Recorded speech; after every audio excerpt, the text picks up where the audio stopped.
Hola, este es el repaso del primer trimestre para historia de tercer año. Como primeros temas estuvimos viendo la prehistoria. Recuerda que la prehistoria es el periodo de tiempo en el que el ser humano empezaba a desarrollarse proveniente de los homínidos y el último eslabón evolutivo es el Homo sapiens sapiens. Y la prehistoria termina cuando el ser humano empieza a dominar la escritura. El ser humano deja de ser nómada para establecerse en pequeñas comunidades y ser sedentario, empezar a dominar la agricultura, la ganadería. De hecho, antes de este periodo, pues tuvo un acompañante muy importante que le ayudaba a cazar animales, que era el perro. El perro fue domesticado ya desde hace miles de años por el ser humano. Todo esto está sustentado en la cuestión de la evolución en la teoría de Darwin. La teoría de Darwin que hablaba de que todas las especies iban acondicionándose de acuerdo a la situación del entorno, iban teniendo periodos de adaptación y sobrevivía el más fuerte. Las etapas de la prehistoria, recuerda que son paleolítico, mesolítico y neolítico, entre las cuales pues se desarrollaron diferentes habilidades y el ser humano fue cada vez más listo para poder estar apto para las nuevas condiciones del entorno.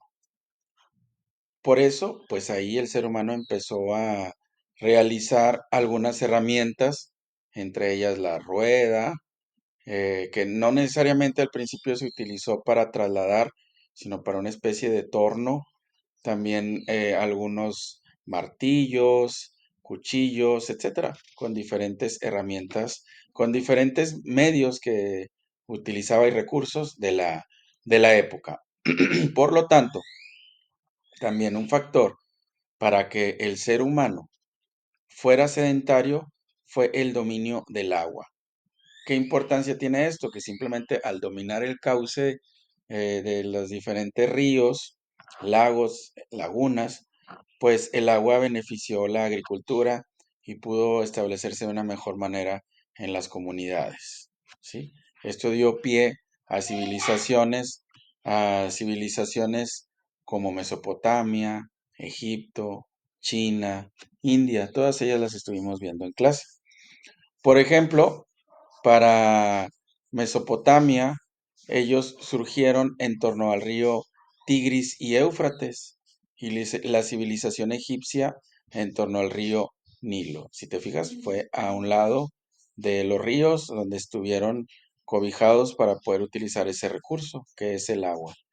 Roma, por ejemplo, que es una civilización más avanzada que estuvimos viendo más adelante después de Mesopotamia y Egipto, en importancia, podemos poner a esta Roma, tiene un mito de fundación, que es la de Rómulo y Remo, que son dos hermanos que fueron encontrados y que fueron amamantados por una loba, la cual se le conoce como loba capitolina.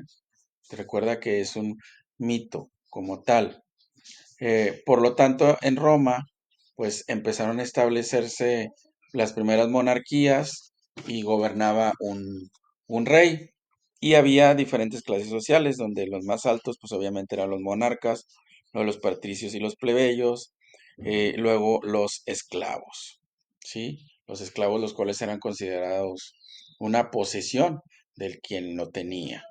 Todo esto, pues hizo que el mundo se fuera desarrollando, el mundo moderno, en el que el ser humano fuera cuajando cada una de sus adelantos, hasta que, bueno, pensaban que la Tierra era plana, hasta que, pues, un explorador, eh, Cristóbal Colón,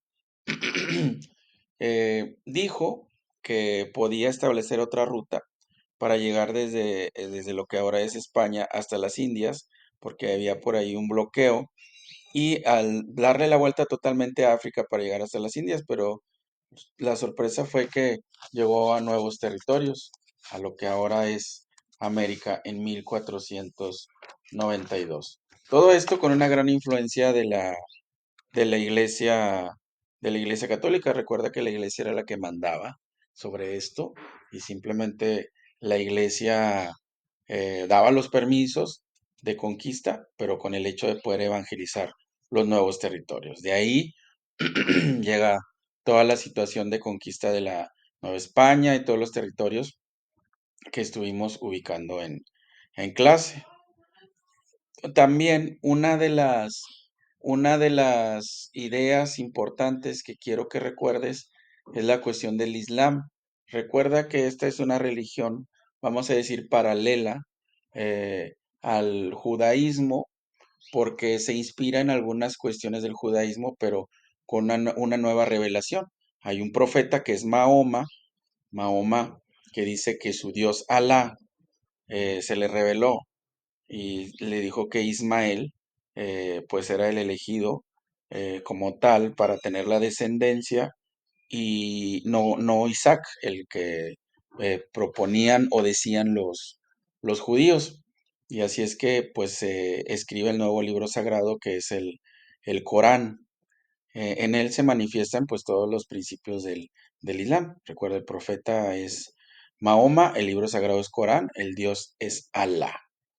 ¿Sí? Y al que se le reveló en un principio tal cual fue a Ismael y que la descendencia de los musulmanes viene de Ismael.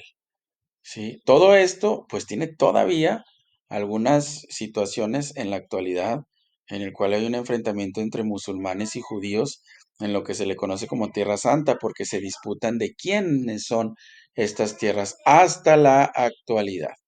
Bueno, siendo Mahoma el primer profeta, pues fue dejando sus ideales en lo que se le llamó como califa.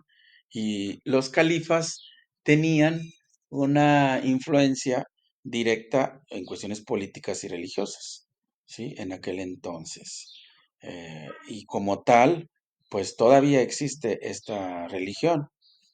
Por eso esos enfrentamientos que te digo, que los vamos a ver más adelante en otros temas.